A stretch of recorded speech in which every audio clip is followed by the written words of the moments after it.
Salut, c'est Trado, je suis content de vous retrouver pour la mise à jour de l'indice parisien. Alors au niveau des fondamentaux, que du très bon aujourd'hui, du moins que du très bon qui a été retenu par les opérateurs, puisque d'une part des chiffres d'activité aux États-Unis et en Chine ont complètement rasséréné les investisseurs, et de l'autre côté, M. Trump qui garantit que les progrès réalisés avec la Chine dans le cadre du deal commercial sont considérables. Donc forcément, tout cela a suffi à faire passer, à reléguer au second plan des chiffres d'activité européens assez décevants d'une part, et le blocage sur le plan du Brexit. Et le CAC 40 s'adjuge 1,03%. Alors là, pour changer, je vais partir d'un graphe complètement neutre. Vous retrouverez des jolis graphes avec des jolis textes directement sur le blog. C'est simplement pour vous montrer comment j'arrive finalement à construire le graphe que vous voyez tous les jours. Donc,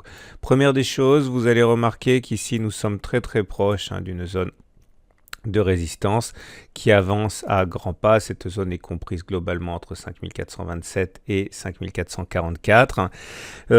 Plus on avance, plus la situation devient délicate pour les haussiers. D'ailleurs, je ne vous cache pas, ça fait un moment que je le dis, que c'est la zone que j'attends pour éventuellement voir si un signal baissier se dessinerait et qui confirmerait le scénario d'un double top comme ça. Pour l'instant, c'est trop tôt, il n'y a pas de signal de baisse, mais vous savez très bien que c'est ce que j'ai en tête. Vous remarquerez également que nous sommes en train de faire quelque chose qui est très classique et qui s'appelle un pullback. Voilà, on avait une oblique ascendante. Enfin, c'était un canal, mais une fois qu'il a été cassé, il ne subsiste en fait que la partie basse.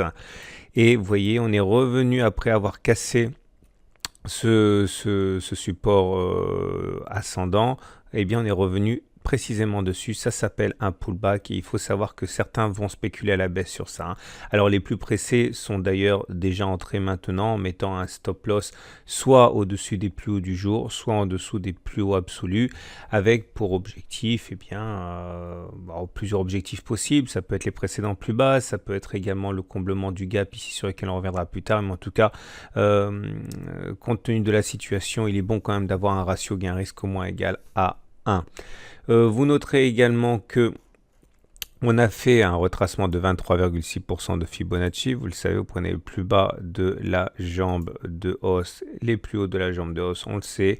Ça donne les 23,6% de Fibonacci comme premier objectif qui ont été achetés ici avec un stop loss en dessous des précédents plus bas, ou en cas de réintégration en dessous des 23,6% de Bollinger, et avec un retour sur les 0% en ligne de mire. Alors justement, j'en profite tout de suite pour répondre à une question qui m'a été posée à plusieurs reprises ces dernières semaines, en particulier cette semaine. C'est pourquoi est-ce que sur le blog je dis que je ne suis pas en swing alors que je n'ai pas pris de position, alors que ça fait 3 fois de suite que les scénarios haussiers se réalisent, que ce soit le scénario des 23,6% de Fibonacci par exemple, ou le scénario Ishimoku que j'ai mentionné déjà depuis 2 jours et donc que je rementionnerai après, tout simplement parce que, et désolé pour la petite digression, on a tous notre zone de confort. À titre personnel, je ne me mets pas en swing trading ailleurs que sur des zones de support et horizontales, et des zones de résistance, des supports horizontaux et des résistances horizontales. C'est comme ça. Et c'est pour les swings. Et c'est pour ça que je dis que, à titre personnel, je deviendrai baissier éventuellement si j'ai un signal sur les précédents sommets. Mais c'est pas parce que je vois des trades, parce que je sais comment mes collègues travaillent, je sais comment les traders bossent, donc je vous propose des choses qui fonctionnent, du moins pour certains, mais c'est pas pour ça qu'à titre personnel je suis à l'aise dans ces configurations, et donc voilà pourquoi je n'ai pas pris ces swings. Vous savez très bien que j'ai fait un seul swing ces derniers 10 jours, c'était un swing baissier, vous le savez, lorsqu'on a fait le setup Tradobull, et à partir de là, j'ai la chance de pouvoir avoir suffisamment de setup et de temps passé devant les écrans et de marcher trader pour ne pas avoir à me forcer à sortir de ma zone de confort pour les swings, et voilà pourquoi je n'ai pas entamé de position haussière, alors même que les scénarios que j'avais proposés ont été validés. Voilà.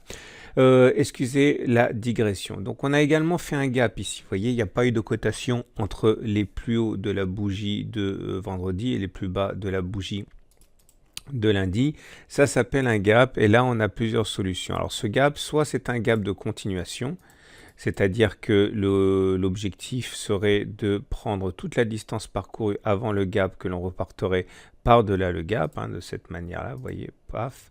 Je vous rappelle que si vous voulez la même plateforme que moi, vous pouvez cliquer sur le lien en dessous de la vidéo pour l'obtenir. Ça vous donne pour objectif d'aller chercher les 5521.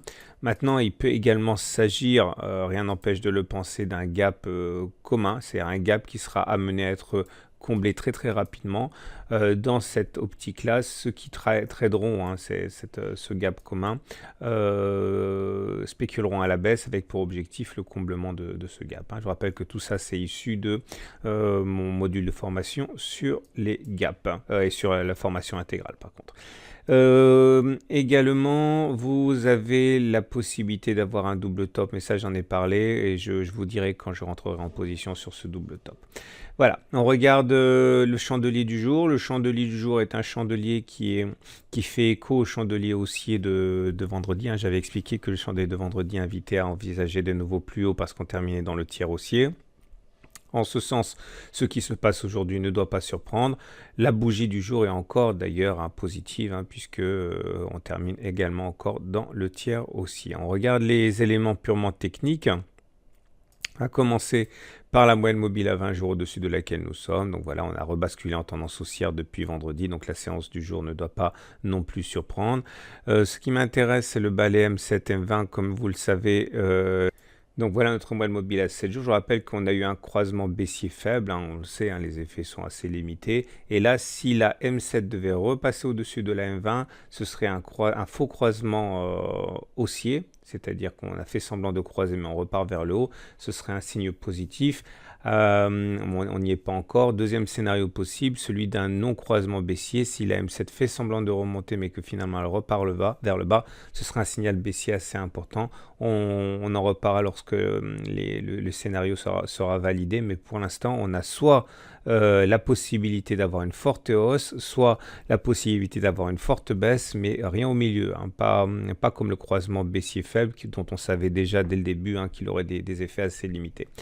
Tout ça également, retrouver les exercices dans la formation intégrale. Voilà, on en est pour les indicateurs techniques. Comme vous pouvez le voir, on avait dit hier qu'on avait remis une pièce dans la machine avec les indicateurs nerveux qui avaient remis un cycle aussi en place. Je vous rappelle que le CCI a rebasculé positif en passant au-dessus de 0 et le MACD des 0 a croisé son signal. Ça se produit à un moment où le momentum est positif et où le RSI au-dessus de 50. Donc forcément, depuis hier, on savait qu'on avait relancé un cycle haussier.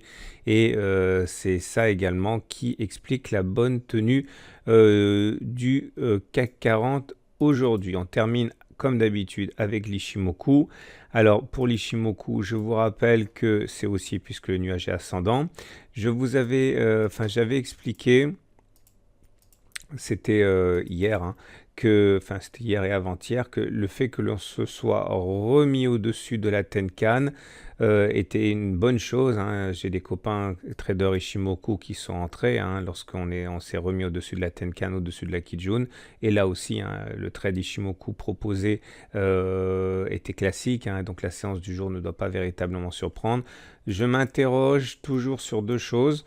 La première des choses, c'est le sort qui va être réservé à cette oblique de moyen terme que vous connaissez bien, qui a été fatale au CAC 40 lors de la précédente confrontation. Vous vous souvenez, on est passé au-dessus, mais la lagging span avait échoué à passer, donc du coup on a eu une baisse. Là, on vient de repasser au-dessus de cette oblique et on peut se demander ce qui va se passer demain lorsque lorsque la lagging span, une fois de plus, va venir titiller cette oblique. Je vous rappelle que ça se produira lorsque les cours seront sur 5020 à peu près. La lagging span sera au contact de l'oblique de moyen terme. J'ai hâte de faire le bilan sur cette confrontation demain soir.